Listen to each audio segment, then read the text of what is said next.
bulky items taken care of. The remaining mail now tips down a waterfall chute and onto a new conveyor, but this time they're traveling vertically instead of flat. The next item to cull is undersized parcels. Colortron deals with these pesky items by dropping them into the abyss.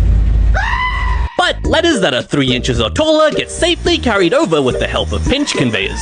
At the bottom of the abyss is a tray where the small items are collected and manually processed.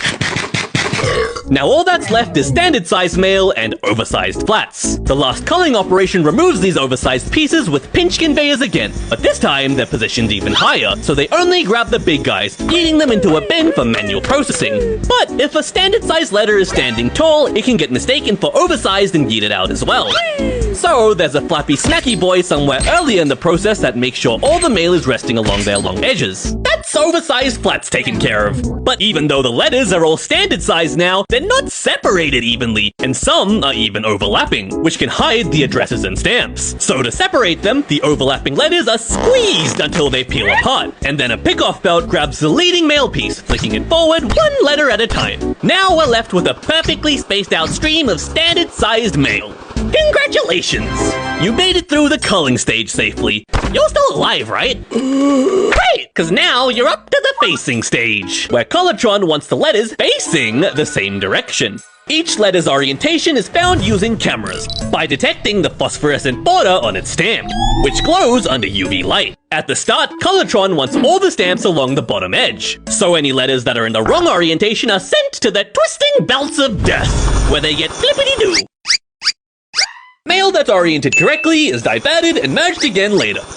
Letters with stamps in truly cursed locations sail straight into a reject stack for manual handling. You now move on to the cancelling stage, where a postmark is smacked across the stamp to show that it's been spent. Stamps equal money, so cancelling them means they can't be reused in an infinite money glitch. This stage is also when the letter's addresses are read using high-speed cameras in a process known as optical character recognition. Basically, the camera turns the image of each character into a grid of 1s and 0s. 1 means black, 0 means white. The computer has a database of what it expects each character to look like in terms of 1s and 0s. So it does a comparison, finds the best statistical match, and decodes the whole address that way. This can get a bit funky when people write in cursive though. If the handwriting is unreadable, the photo is beamed to a remote handling center, where a human being manually attempts to decipher the chicken scratch.